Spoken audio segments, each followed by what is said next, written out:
बिस्मिल्लाहिर्रहमानिर्रहीम। किसान भाइयों अस्सलाम वालेकुम। आपका मेज़बान चौधरी अख्तर फारूक मियो एक नए प्रोग्राम के साथ हाज़िर खिदमत है। आज हमारे मेहमान होनहार, मेहनती, तजर्बाकार ज़मींदार मुज़फ़्फ़र हुसैन साहब हैं और इनकी एक माहिराना राय है और इनकी राय बड़ी मजबूत होती है। वो ज़मीनी हक़ाइक़ पर गुफ्तगू करते हैं और यही इनकी कामयाबी की बात है। आज का जो मौजू है कि उस फसल की कटाई हो चुकी है, लेकिन बहरहाल वो हमारी एक रवायती फसल है और वो है राइस। इस दफ़ा राइस के फार्मर के साथ उसको वो नहीं मिला जिसकी तवक्को थी, उसकी पैदावार कम हो रही है, वो खसारे में जा रहा है। इस पर जायज़ा लेंगे। अस्सलाम वालेकुम सर। वालेकुम सलाम। सर क्या हाल है आपका? जी ठीक ठाक डॉक्टर। अच्छा सर, ज़रा राइस के हवाले से आज मालूमात दीजिए कि राइस की फसल हमारी गिरफ्त थी, बासमती दुनिया में मशहूर है, ये क्या हो रहा है हमारे साथ फसल के साथ? बिस्मिल्लाहिर्रहमानिर्रहीम। बड़ी मेहरबानी डॉक्टर साहब। असल में हमारे साथ हो ये रहा है कि जब जिसका पंजाबी में मैं आपको थोड़ा कह, जिस चीज़ का कोई साईं कसम ना होना जी, उसके साथ यही कुछ होता है। सेम हमारी ज़रात के साथ भी ये हो रहा है कि आप हमारी ज़रात को देखें कि कौन इसका कोई वाली वारिस है इसमें। अब आपने बात की राइस की। राइस की इस वक्त सबसे बड़ी पोजीशन ये है कि राइस को अगर आप ओवरऑल देखें तो राइस ये एक्चुअली इलाका इसका नारोवाल, मुरीद के, शेखुपुरा डिस्ट्रिक्ट हो गया, गुजरांवाला डिस्ट्रिक्ट हो गया, ये इलाके राइस ग्रोइंग इलाके के तौर पे जाने जाते हैं। अब इसके बाद अब आप ये देखें कि अगर आप देख लें कि इस चीज़ को देखें तो राइस जो है वो सहराओं तक राइस पहुंच गया है। उसके दो तीन नुकसानात हुए हैं। एक तो ये है कि उसका वाटर लेवल नीचे चला गया है काश्त की वजह से सारा, फिर फसलों की क्या उसे कहते हैं, फसलें एवरेज कम होनी शुरू हो गई है। नंबर वन, सबसे पहले वो हम अगर बात करें राइस के फेल्योर्स की वजह देखते हैं, वजूहात देखते हैं कि क्या वजूहात हैं, जो कि ग्राउंड रियलिटीज़ पे मैं बात कर रहा हूँ आपके साथ। सबसे पहली बात तो ये है कि हमारा एक चीज़ हमें समझ जानी चाहिए कि हमारा टेम्परेचर जो है वो फ़र्क आ गया है, हमारा टेम्परेचर हाई हो गया है और मौसम थोड़े से आगे चले गए हैं। यानी कि पहले जो हमारी अप्रैल में या मार्च अप्रैल के शुरू में वीट की हार्वेस्टिंग होती थी, वो इस वक्त पोजीशन ये है कि वो अब मिड ऑफ अप्रैल या एंड ऑफ अप्रैल तक चली गई है। इट्स मीन कि आपकी सर्दी पर लॉन्ग कर गई, साथ ही आपकी गर्मी भी लॉन्ग कर गई। अच्छा, अब उसमें हमारा क्या है कि अभी तक हमारे गवर्नमेंट लेवल पे हमें किसी ने नहीं बताया कि जी आप जो है जो राइस की जो आप फॉर एग्ज़ाम्पल 1 मई को या 20 अप्रैल को काश्त करते हैं, उसको मेहरबानी करके आप 20 मई तक ले जाएं, क्योंकि मौसम जो है वो चेंज हो चुका है। ठीक। दूसरी नंबर पे इसके फेल्योर की जो सबसे दूसरी बड़ी वजह है वो ये है कि आप इस वक्त राइस को अगर आप देखते हैं तो राइस की वैरायटीज़ जो हैं, आपने जैसे बासमती की बात की, सुपर की बात की, हमारा सुपर बेहतरीन होता था, अब सुपर ख़त्म हो चुका है।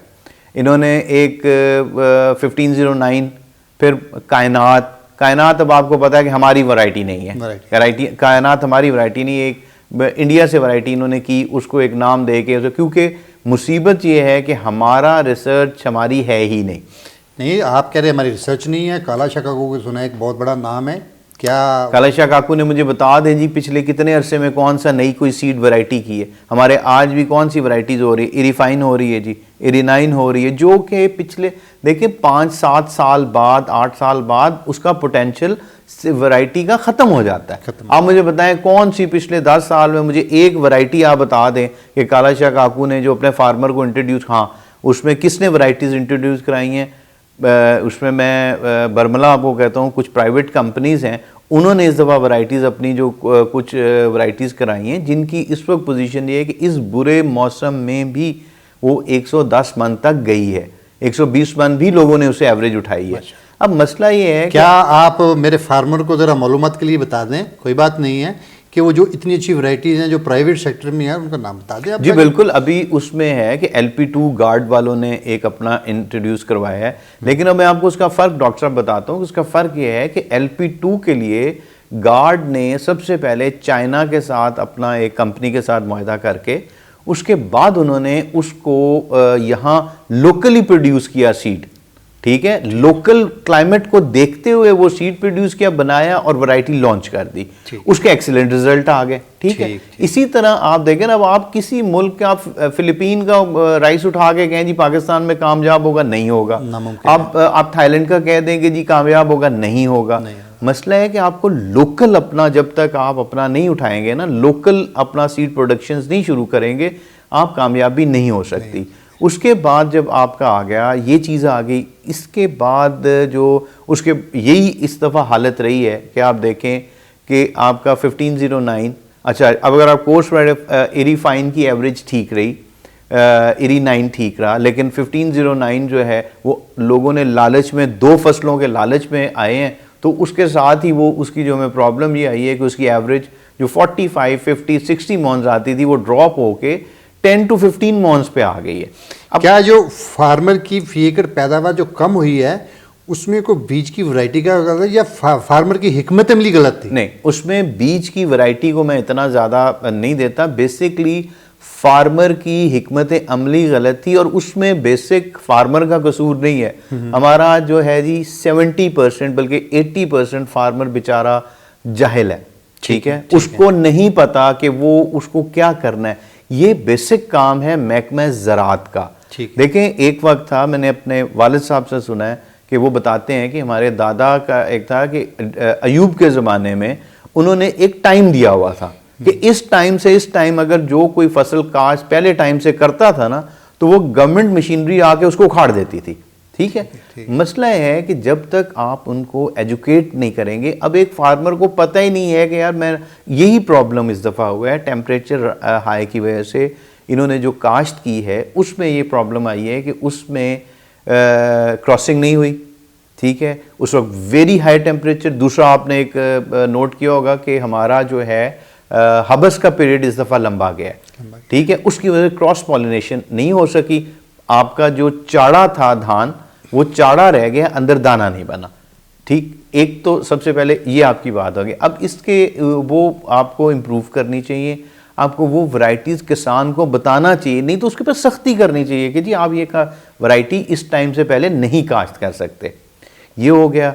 इसके साथ अगर हम आप देखें कि जी अब ये तो हो गई, गवर्नमेंट लेवल हो गई, कुछ प्राइवेट कंपनीज इसमें अपना वो कर रही हैं, लेकिन अब इसमें हम आ जाते हैं कि जी इसके सॉल्यूशंस क्या हैं, ठीक है। सब नंबर 1 सॉल्यूशन तो ये है कि जैसे हमने कहा जी कि इसको गवर्नमेंट एक पूरा अपना इसके ऊपर कंट्रोल करे, ग्रिप करे कि जी हम इससे पहले जो है इसको नहीं कर सकते काश्त, उसमें हमें। और दूसरा सर्टिफाइड वैरायटीज़ है। अभी इस दफ़ा इन्होंने एक वैरायटी अभी अप्रूव की है, पिछले दिनों काला शाह काकू वालों की एक वैरायटी अप्रूव हुई है, दैट इज़ सुपर की कोई एक किस्म उन्होंने लाए हैं। सेम इज़ अभी इन्होंने एक वो हमारे प्राइवेट कंपनी है उसकी एक हाइब्रिड वैरायटी की है, अप्रूव की है, वो है।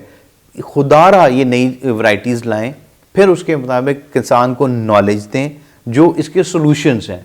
फिर क्योंकि देखें बात ये है कि अगर आप देखें ना 1 एकड़ के ऊपर ठेका डाल के। सर मैं आपकी यहाँ पर बात से थोड़ा सा इख्तलाफ करूँगा। आप फार्मर की एजुकेशन की बात कर रहे हैं, ये एक रवायती फसल है और पिछले 50 सालों से एक नस्ल दूसरी नस्ल भी वो काश करिए भाई फलां टाइम है, फलां ये है, फलां बीमारियाँ, फलां तरीक़ेकार है। आज टिप्स पर उनको इंग्लिश की टिप्स पर उनको याद है, लेकिन क्या जो सीना ब सीना इल्म है क्या वो काफ़ी नहीं है या नहीं जी, अब वो सीना ब सीना इल्म है ही नहीं जी। अच्छा, इस वक्त आपका एग्रीकल्चर अगर आप समझे ना, ठीक है, तो agriculture is a scientific thing, ठीक है। सबसे पहली बात है कि वो तो आप रवायती तो छोड़ ही देना, रवायती तो चीज़ रही कोई नहीं, ठीक है। रवायती तो बात ही हो, रवायती तो ये होती थी आपने फसल काश्त कर दी और अब देखें आपने अपना, मैं एक एग्रीकल्चरिस्ट हूँ, ठीक है, मैंने अपने कॉस्ट बेनिफिट एनालिसिस देखने कि मुझे इसमें से फ़ायदा क्या आ रहा है, ठीक है, मैं उस पर एक्सपेंडिचर करने के लिए तैयार हूँ, लेकिन मुझे फ़ायदा ही कुछ नहीं है तो मैं क्या उसका करूँगा। सो इसलिए ये रवायती वाली अब खुदारा यही तो हमारी मुसीबत है कि रवायत को आप छोड़ दें, रवायत ख़त्म हो गई है हमारी। अब आप ये एक जदीद इसको करें। मेरी गवर्नमेंट से ये रिक्वेस्ट होगी कि खुदारा आप एग्रीकल्चर को ओन करें और इसको एज ए इंडस्ट्री लें। ये एक एज ए इंडस्ट्री लें, ये एक इंडस्ट्री है और ये इतनी इंडस्ट्री है, मैं आपको चैलेंज करके कहता हूँ, आपके वसातत से, आपके चैनल की वसातत से कहता हूँ कि अगर पाकिस्तान की गवर्नमेंट सीरियस हो कि ये इस एग्रीकल्चर इंडस्ट्री के पीछे लग जाए, एग्रीकल्चर को प्रमोट दे, आपको किसी से जाके कर्जा लेने की ज़रूरत ही नहीं।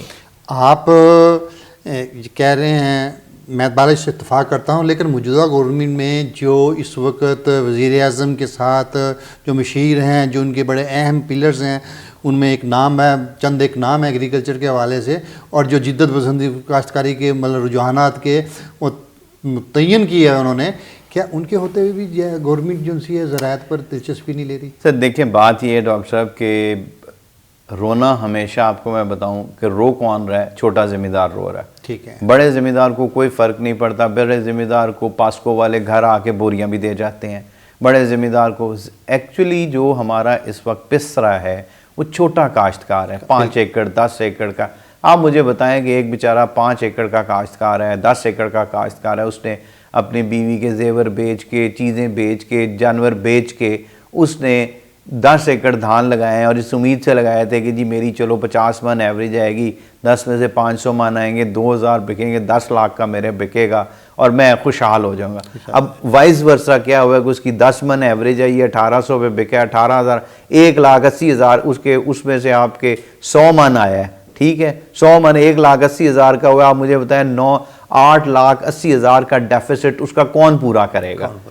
ठीक है, बड़ा काश्तकार तो है वो, चलो अपने कहीं और से उसके कोई ज़राए होंगे वो कर जाएगा, लेकिन उस गरीब का क्या कसूर है? ये है रियलिटीज़। बाकी हमारे मैं अब उसमें वो बड़े हैं, उनके अपने उनके प्रॉफिट्स अरबों में, ठीक है। क्यों उनको प्रॉफिट्स अरबों में? इसलिए कि उनके पीछे बैंक्स ने अपने दरवाजे खोले हुए थे, ठीक है। उन्होंने मशीनरीज मंगवाई, आज वो अपने कर रहे हैं, वो अल्फाल्फा भी कर रहे हैं, वो जिस जगह जाते हैं वहाँ अगर उन्होंने शुगर मिल कहीं ली है तो वो उससे पहले वहाँ कम अज़ कम 8-10 हज़ार 15,000 एकड़ जो है वो ज़मीन ठेके पे ले लेते हैं ताकि वो किसान के मुताज ना हो, ठीक है। उनको कोई प्रॉब्लम नहीं है छोटे किसान से। आप छोटे किसान को क्या मशवरा देते हैं आप? सर छोटे किसान को मेरा मशवरा जो है वो सबसे पहला बात तो ये है कि छोटा किसान बेचारा, सबसे पहली बात तो ये, मैं उसको मशवरा नहीं दूंगा, मैं हुकूमत वक्त को मशवरा दूंगा कि खुदारा उस किसान का ख्याल करे। वो बेचारा फसलों के कर इतना नीचे आ चुका है कि इस गंदम में, मैं आपको हकीकतन बता रहा हूँ कि इस गंदम में उसके पास अपनी फसल को काश्त करने के लिए खाद के पैसे भी नहीं हैं। घर का उसने बीज डाला है और ये बहुत बड़ा, आज मैं आपकी चैनल से वसासत से बता रहा हूँ कि ये बहुत बड़ा एक लम्हा फ़िक्रिया है हमारे मुल्क के हुक्मरानों के लिए भी, क्योंकि जिस दिन आपको शायद याद होगा कि परवेज़ इलाही वाला की गवर्नमेंट में आटे का बहरान आया था तो वो उनसे संभाली नहीं गई थी, और जिस दिन गंदम का बहरान आ गया तो चाहे फिर जंगीर तरीन साहब हों, सॉरी मैं आपको बता रहा हूँ, चाहे कोई हो, वो फिर जहाज़ नहीं बचा सकता आपकी हुकूमत को या किसी चीज़ को। नाजरीन, आज के प्रोग्राम में आपने बातें सुनी, देना साहब ने बड़ी तफसील से बताया सब कुछ, और गवर्नमेंट को भी एक वाज़िया पैगाम दे दिया है कि खुदारा इस किसान को ख्याल कीजिए, और वो किसान जो 5 एकड़ से 15 एकड़ तक का है और वो कम अज़ कम इस मुल्क का 90% रहा है। 90% किसान के पास इस फसल को जो आने वाली काश्त है उसके पास वसाइल नहीं है। और तसव्वुर कीजिए कि अगर वो डिस्टर्ब हो गया तो इस वक्त इस मुल्क में तमाम महकमे और तमाम कल पुर्जे डिस्टर्ब होते नज़र आ रहे हैं, और किसान जमहूरियत की इकाई की बुनियादी इकाई है जो यहाँ से जमहूरियत शुरू होती है, और उस बाटों में वो इस मुल्क में खुराक फराम करने की गारंटी है। अगर आप उसको प्रायोरिटी नहीं देंगे तो इसका मतलब पाकिस्तान आपकी तरजीह अव्वल में नहीं है, आपके अपने ज़ाती मफाद आता है। इसी बात के साथ के आप इजाज़त दीजिए, इंशाल्लाह फिर मुलाकात होगी। जब तक के लिए किसान जिंदाबाद, पाकिस्तान जिंदाबाद।